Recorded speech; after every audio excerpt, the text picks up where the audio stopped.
Good afternoon class. आज कल हमने क्या पढ़ा था? सारे एनाइंस पढ़ लिए थे जो भी आपके मेन इम्पोर्टेंट थे, है ना। आज हम पढ़ेंगे क्या? Electrolyte replacement therapy. Electrolyte replacement therapy क्या होता है आपका? जब आपके बॉडी में क्या हो जाता है, इलेक्ट्रोलाइट्स की कमी हो जाती है, फिजियोलॉजिकल आयंस की कमी हो जाती है, तो वहाँ पे हम क्या डालते हैं? इलेक्ट्रोलाइट्स को आपको देते हैं ताकि जो वो कमी है उसको हम पूरा कर सके, रिप्लेस कर सके, ठीक है। तो अब देखो इलेक्ट्रोलाइट्स क्या होता है आपका कि to maintain the homeostatic concentration of electrolytes in the body fluid should also be constant. कहता है कि होम्योस्टैटिक्स को मेंटेन करने के लिए इलेक्ट्रोलाइट की कंसंट्रेशन आपके बॉडी फ्लूइड्स में कांस्टेंट होनी चाहिए। मतलब कि ऐसा नहीं है कि कभी है कभी नहीं है, बल्कि हमेशा होनी चाहिए, ठीक है। होम्योस्टैटिक्स क्या होता है पता है? होम्योस्टैटिक्स क्या होता है? Is the process in which living organism. देखो, एक होता है कि मतलब कि किसी चीज़ का मतलब जब जैसे आपका बॉडी का ही है, ठीक है। एक होता है इंटरनल इन्वायरमेंट और एक होता है एक्सटर्नल इन्वायरमेंट, ठीक है। तो होम्योस्टैटिक्स जो है उसमें क्या होता है कि ऐसा प्रोसेस है जो इंटरनल इन्वायरमेंट को क्या करता है? मेंटेन करने का काम करता है। मतलब कि फर्स्ट पे रखता है इंटरनल को और सेकेंड पे रखता है एक्सटर्नल को, ठीक है। तो पहले वो क्या मेंटेन करेगा आपके, ठीक है। तो इस चीज को मेंटेन करने के लिए आपको क्या चाहिए? इलेक्ट्रोलाइट्स की जरूरत है, ठीक है। आप कहते हैं कि however the electrolyte balance in the body is disturbed in case when an individual remains ill for a long duration. और अब देखो इलेक्ट्रोलाइट का बैलेंस मतलब कि इम्बैलेंस कब होगा? मतलब कि कब बॉडी में इलेक्ट्रोलाइट कम पड़ेगा आपके बॉडी में? जब कोई बहुत लंबे टाइम तक बीमार है ना, उसका सर्जरी हुआ हो, या जैसे मान लो कोई पर्सन क्या हो कि प्रोलॉन्ग्ड अनफेवरेबल कंडीशन, मतलब कोमा में हो, है ना, प्रॉपर उसको क्या मिल रहा है चीज़ें, डाइट न्यूट्रिएंट्स नहीं मिल रही है, फिजियोलॉजिकल आयंस नहीं मिल रहे हैं, इलेक्ट्रोलाइट्स नहीं मिल रहे हैं, तो उस केस में क्या हो जाएगा? इलेक्ट्रोलाइट की कमी हो जाएगा, ठीक है। तो ये हो गया आपका कि इलेक्ट्रोलाइट की कमी कब होगी बॉडी में? जब जब कोई भी इंडिविजुअल मतलब कोई भी इंसान जब क्या होगा कि बहुत लंबे समय तक क्या रहेगा? बीमार रहे, या फिर किसी सर्जरी में जाए, या फिर ऐसे कंडीशन में रहे जो उसके फेवर में नहीं है, ठीक है। तो उस टाइम पे आपका इलेक्ट्रोलाइट की बॉडी में कमी हो जाएगी, ठीक है। अब कहते हैं कि electrolyte imbalances due to such reasons are corrected और maintain by the replacement therapy in which electrolytes are administered externally. अब क्या कहता है कि देखो जब आपके बॉडी में इलेक्ट्रोलाइट्स की कमी होगी तो उसको पूरा कौन करेगा? इलेक्ट्रोलाइट ही पूरा करेगा, है ना। तो हम क्या करेंगे, जब आपका जहाँ पे भी मतलब इम्बैलेंस होगा इलेक्ट्रोलाइट का, उसको करेक्ट करने के लिए हम क्या यूज करेंगे? Replacement therapy. रिप्लेसमेंट थेरेपी होता है कि मतलब जो भी आपके बॉडी में जो चीज़ मिसिंग है उसको हम क्या करेंगे? पूरा करेंगे, ठीक है। उसको हम फिर से रीस्टोर करने का काम करेंगे। तो वो क्या हो गया आपका? रिप्लेसमेंट थेरेपी हो गया, ठीक है। अब वहाँ पे अब हम क्या पढ़ रहे हैं? इलेक्ट्रोलाइट, ठीक है। तो क्या यहाँ पे रिप्लेस करेंगे हम? इलेक्ट्रोलाइट को, ठीक है। तो यहाँ पे यही कह रहा है कि जो ये आपका थेरेपी है, रिप्लेसमेंट थेरेपी के द्वारा हम इस कमी को पूरा कर सकते हैं, ठीक है। अब कहता है कि basic objective of replacement therapy is to restore and maintain the composition and volume of. Replacement therapy का जो बेसिक ऑब्जेक्टिव है वो ये है कि जो आपका बॉडी है उसमें फ्लूइड की जो वॉल्यूम है, कंपोजिशन है, उसको क्या करना? मेंटेन करके रखना, कि जितनी आपकी बॉडी की रिक्वायरमेंट है उतनी चीज़ें वहाँ पे प्रेजेंट हो, ठीक है। अब कहते हैं कि decrease in volume of body fluids may be life threatening condition as it cause impairment in circulation. अब कहता है कि अगर आपके जो आप मतलब कि देखो बॉडी फ्लूइड्स की जो वॉल्यूम होती है अगर आपके बॉडी में क्या हो जाएगी? कम हो जाएगी, डिक्रीज हो जाएगी, तो उससे क्या हो जाता है? आपके लाइफ को भी खतरा हो सकता है, ठीक है। मतलब कि जैसे कि आपकी जान भी जा सकती है या आप बहुत सीरियस कंडीशन में पहुंच सकते हो, है ना। तो इसीलिए जो आपका मतलब कि प्रॉपर सर्कुलेशन है वो होना बहुत ज़रूरी है। क्या कहता है कि decrease in volume of body fluids may be life threatening condition. अगर आपकी बॉडी फ्लूइड्स में कमी आती है तो वो आपके लिए क्या हो सकती है? जानलेवा हो सकती है। As it causes impairment in circulation. कैसे? तो वो आपका सर्कुलेशन जो होगा वो आपके बॉडी में जो सर्कुलेशन होती है उसको क्या करेगा? वो डिस्टर्ब करेगा। डिस्टर्ब करने के वजह से क्या हो जाएगा? जो आप उसके वजह से आपके लाइफ पे आ सकती है वो चीज़ें, है ना। अब कहता है कि as a result decrease in blood volume and fall in cardiac output is observed, due to which the tiny blood vessels in the body get damaged or don't work properly. अब क्या कहता है कि देखो, decrease in blood volume and fall in cardiac output, ये कैसे पता चलेगा आपको, है ना, कि मेरा कार्डियक आउटपुट जो है वो डिक्रीज हुआ है या ब्लड वॉल्यूम क्या है, डाउन हुआ है, कम हुआ है, वो सब हमको कैसे पता चलेगा, जिससे जैसे टाइनी ब्लड वेसल्स होते हैं कहाँ पे आपके बॉडी में, वो क्या हो जाते हैं, डैमेज हो जाते हैं और वर्क करना छोड़ देते हैं, तो उससे हमको पता चलता है, उससे हमको साइन मिलता है, जिससे हमको पता चलता है कि हमारे बॉडी में ब्लड का जो वॉल्यूम है वो कम हो रहा है या कार्डियक आउटपुट फॉल हो रहा है, मतलब कम हो रहा है, ठीक है। तो इन सब केसों से हमें पता चल जाता है, ठीक है। अब देखो, रिप्लेसमेंट थेरेपी बताया मैंने आपको, है ना, इलेक्ट्रोलाइट थेरेपी पता है आपको, उसके बाद होम्योस्टेटिस मैंने बता दिया आपको, है ना। अब इम्पेयरमेंट इन, ये जो आपका सर्कुलेशन आया था ना, इम्पेयरमेंट इन सर्कुलेशन, तो उसका भी मतलब यही होता है कि रिड्यूस्ड और ब्लॉक्ड ब्लड फ्लो, मतलब कि ब्लड फ्लो को या तो कम कर देगा या रोक देगा, ब्लॉक कर देगा, ठीक है।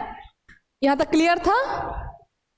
आप कहता है कि the various mechanism of the body under normal physiological condition maintain the electrolyte balance and thus there is no need of replacement therapy in healthy person. अब जैसे मान लो कोई हेल्दी पर्सन है, प्रॉपर खाना ले रहा है, प्रॉपर डाइट ले रहा है, जो उसकी बॉडी की रिक्वायरमेंट है उसको वो फिलअप कर रहा है, ठीक है। तो इस कंडीशन में क्या होगा आपका कि आपको इलेक्ट्रोलाइट की ज़रूरत नहीं है, किसी रिप्लेसमेंट थेरेपी की ज़रूरत नहीं है। रिप्लेसमेंट थेरेपी की ज़रूरत कब होगी, या कोई भी, जैसे आप कुछ खाते हो, दवाई लेते हो या कोई थेरेपी लेते हो, सर्जरी करवाते हो, तो क्यों करवाते हो, क्योंकि आपके बॉडी में कोई इशू होता है ना। अगर कोई प्रॉब्लम ही नहीं है मेरे साथ तो मैं क्यों कराऊंगा कुछ भी, है ना। तो इसीलिए क्या कहते हैं कि जो आपका रिप्लेसमेंट थेरेपी है किसी हेल्दी पर्सन की में ज़रूरत नहीं है। अगर वो पर्सन प्रॉपर डाइट फॉलो कर रहा है, प्रॉपर खाना ले रहा है, प्रॉपर पानी पी रहा है, जो भी उसके बॉडी के लिए न्यूट्रिएंट्स रिक्वायर्ड है सब कुछ ले रहा है, तो उसके साथ ये प्रॉब्लम नहीं आएगी, ठीक है। ये सिर्फ किसके साथ आएगी, अनहेल्दी पर्सन के साथ, हेल्दी पर्सन के साथ ये प्रॉब्लम नहीं होगी, ठीक है।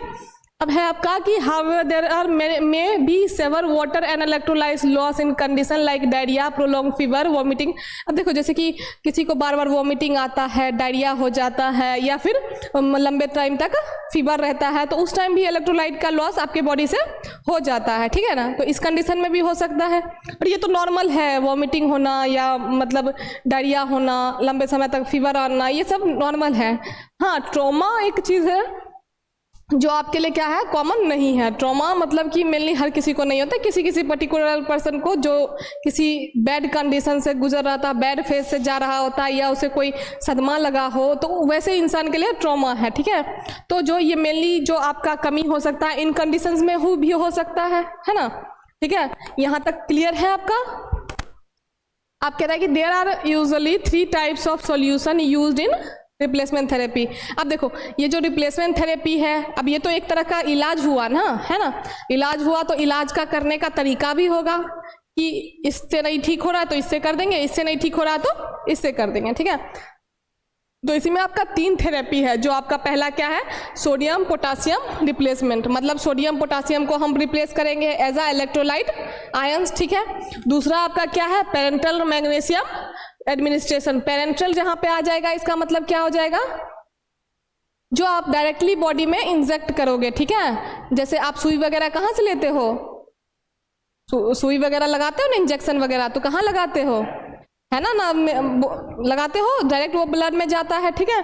तो जहां भी पेरेंट्रल आता है, इसका मतलब क्या होता है कि हम उसको डायरेक्टली ब्लड सर्कुलेशन, ब्लड में डालते हैं, ठीक है। तो इसीलिए मैग्नीशियम जो होगा वो पेरेंट्रल होगा, ठीक है। और तीसरा क्या आपका, कैल्शियम रिप्लेसमेंट, ठीक है। कैल्शियम को रिप्लेस करने, कैल्शियम से रिप्लेस करने का काम करेंगे, ठीक है। अब देखो, पहला है आपका सोडियम पोटासियम रिप्लेसमेंट, ठीक है। सोडियम पोटासियम रिप्लेसमेंट में हो गया कि sodium is a chief electrolyte and forms a part of many replacement product, ठीक है। देखो सोडियम जो है एक बहुत ही इंपॉर्टेंट इलेक्ट्रोलाइट है, ठीक है, मतलब जैसे होता है ना मुखिया, तो इन सारे आयंस में एक तरह से ये एक चीफ है, मतलब मेन है बहुत ज़्यादा, ठीक है। और जो ये बहुत सारे ऐसे होता है कि जो आपका रिप्लेसमेंट मतलब कि प्रोडक्ट होता है, रिप्लेसमेंट प्रोडक्ट या मतलब कि उसमें क्या करता है, ये पार्ट लेता है कि जहाँ पे इसकी कमी होगी उसको ये पूरी करेगा, ठीक है। अब देखो सोडियम पोटासियम आ गया, मतलब सोडियम भी आ गया और पोटासियम भी आ गया, तो यहाँ पे दोनों की कमी पूरी हो जाएगी, है ना। अब कहता है कि sodium replenishment is based on electrolyte replenishment as it contains unique combination of ingredient that could restore the loss of sodium iron during an exercise process. क्या कहता है कि सोडियम रिप्लेनिशमेंट जो है आपका वो किस पे होता है, बेस्ड ऑन इलेक्ट्रोलाइट पे, और इलेक्ट्रोलाइट जो रिप्लेनिशमेंट है वो क्या है आपका, क्या कंटेन करता है, एक यूनिक कॉम्बिनेशन, जैसे बहुत सारे इंग्रेडिएंट होते हैं जिनमें कुछ खूबियां होती है ना, मतलब कि जो कॉमन खूबियों से या कॉमन प्रॉपर्टी से अलग होते हैं, है ना। तो इसके पास एक यूनिक कॉम्बिनेशन होता है किसका, इंग्रेडिएंट का, जिसके वजह से आपका क्या होता है, जो आपका रिस्टोर मतलब जैसे कि कोई आपके बॉडी में क्या लॉस हो रहा है यहाँ पे सोडियम, है ना, तो उसको वो क्या करेगा, रिस्टोर करने का काम करेगा।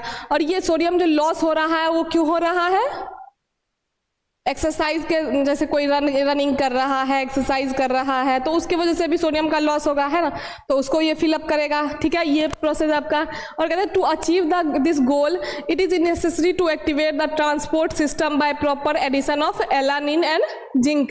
कहता है कि अब इस गोल को अचीव करने के लिए क्या, किस गोल को, कि मतलब प्रॉपर जो आपका ये रिप्लेस कर सके उसके लिए हम क्या करेंगे, एक्टिवेट करेंगे किसको, the transport system of proper addition, मतलब कि वो जब एक दूसरे से एक जगह से दूसरे जगह ले जाएगा उसके लिए हमको उसमें क्या क्या ऐड करना पड़ेगा, एलानिन और जिंक को, ठीक है, तब जाके उसका प्रॉपर ट्रांसपोर्टेशन आपका हो पाएगा, ठीक।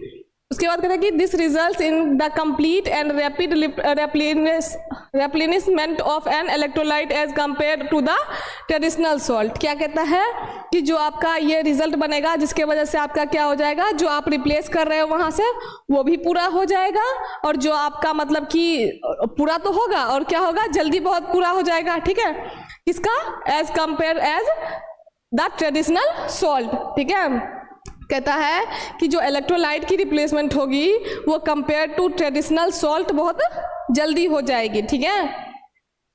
अब देखो ये आपका जो प्रोडक्ट हो गया कौन सा, रिप्लेनिशमेंट प्रोडक्ट, ये क्या हो जाएगा आपका कि are substances use to restore lost, मतलब कि जो आपके बॉडी में इलेक्ट्रोलाइट्स का जो लॉस हो जाएगा उसको पूरा करने के लिए हम क्या यूज करते हैं, रिप्लेनिशमेंट प्रोडक्ट, ठीक है। उसको जैसे कि सोडियम हो गया, पोटासियम हो गया, है ना, तो इन सब को पूरा करने के लिए हम ये प्रोडक्ट यूज करते हैं, ठीक है। तो उसके बाद फिर कहता है कि in our body potassium is the major intracellular cation, potassium जो है वो बहुत ही बड़ा इंट्रासेलुलर कैटायन है, ठीक है।